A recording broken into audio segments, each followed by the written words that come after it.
Have you ever wondered what sets apart a mediocre author from a truly captivating one? The kind of author that leaves you emotionally haunted long after you've finished their book? How do screenwriters and content creators develop work that is so different to anything their audience has seen before, it truly leaves them haunted, whilst creating a new epoch in their genre? It may surprise you, but the answer begins with one simple little thing. You can start implementing this simple technique right now to make your stories, vlogs, writing and communication captivating for all those who encounter your work. So come and join me in the haunting place, and I'll reveal to you this startlingly easy way to captivate your audience with something so small it is beyond measure.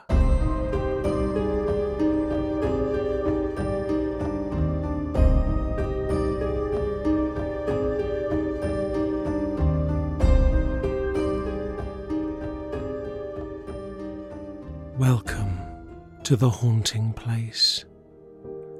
Let us sit a while at the author's desk to discover some of the secrets of creating narrative that haunts. Whether you are authoring a book, scripting a vlog, or writing a story, here you'll explore how to reach deeply into the hearts and minds of your audience, how to creep them out, and how to leave them emotionally haunted.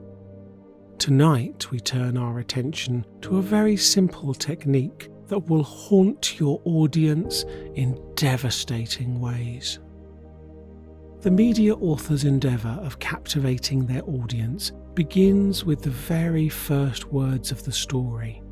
Whether it be fiction or not, the ability to cast the spell of awe is a skill that we never stop learning.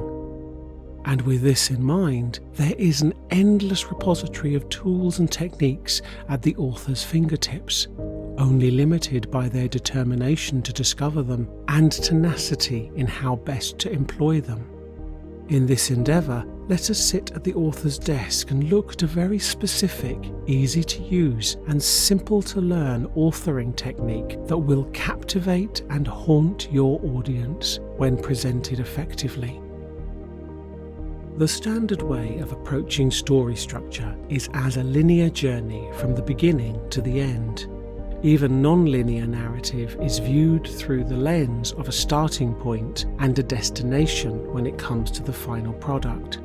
Storytellers of oral traditions would memorize vast labyrinthine narratives with intersecting, interrelated stories, which could be woven in at any one of several nexus points. This created an overarching story with multiple choices made by the audience. The story would be taken off on tangents, make beginnings and endings alike into midpoints, and midpoints into intersections of completely different narratives. This lattice work of stories meant the storyteller would never know where they would end up, or where they would begin next time. The narrative labyrinth of old was a liminal space that never offered a true starting point or place of completion.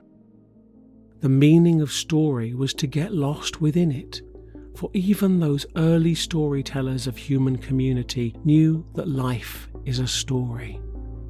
Multiple narratives interweaving to such a degree that even clearly defined beginnings and endings, such as birth and death, are intertwined in the great tapestry of time.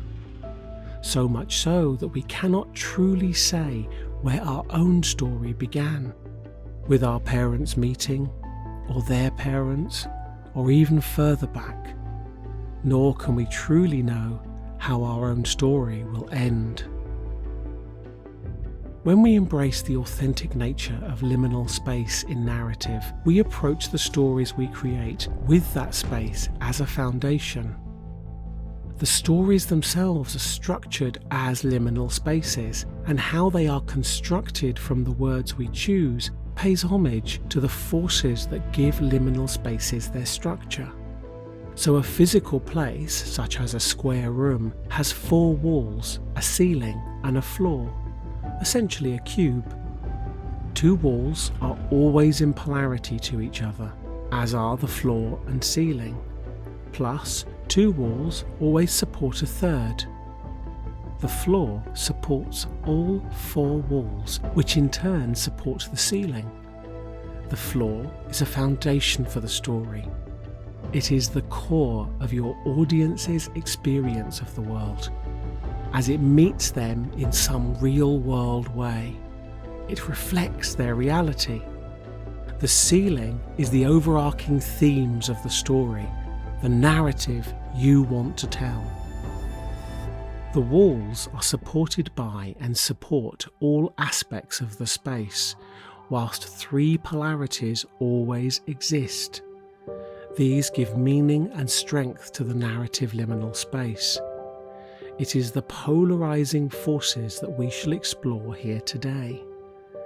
The power of juxtaposition to give your story meaning and strength, for it is this narrative structure which wraps around your audience, captivates them, and leaves them haunted.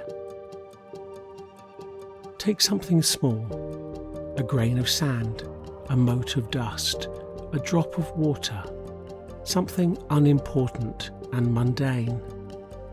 Then make it enormous, vital, and unexpected.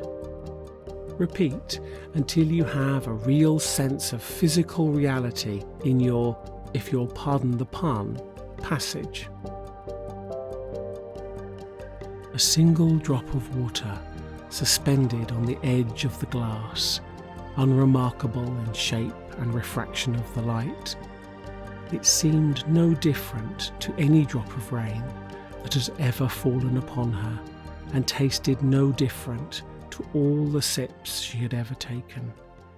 Yet that drop of water had travelled the earth for billions of years, in the deepest ocean and across skies. It had invested millennia, moving through minute cracks in rock, in the pursuit of freedom from the all-consuming embrace of mountains, and flowed through the blood vessels of dinosaurs. It had in fleeting seconds been breathed as vapour in the air by her ancestors, and cried as tears of joy and despair by people she would never meet, lasting mere moments in one shape and millions of years as another. This drop of water has given life since before time, quenched thirsts and ended droughts, and it travelled here in the icy heart of a comet, beginning its journey long before Thea and Gaia smashed into each other to create the Earth. Yet it remains in service to the moon, responding to her gravity in every tide and perpetual rotation. And soon this little drop of water will be gone, but it will never forget, for water remembers everything. Here you are presented with three main polarities: big and small, trivial and essential, mundane and extraordinary. By narrating through the lens of these three distinct juxtapositions, you will begin the haunting process, gain your audience's attention, and hold it there until the next step in creating your narrative liminal space. As for the next step, we shall explore further upon another visit to the haunting place. For now, start practicing your technique of the three polarities in your descriptive narrative, and discover the power of this very simple technique. For now and always, remember, every moment you embody in this life, make it a haunting place.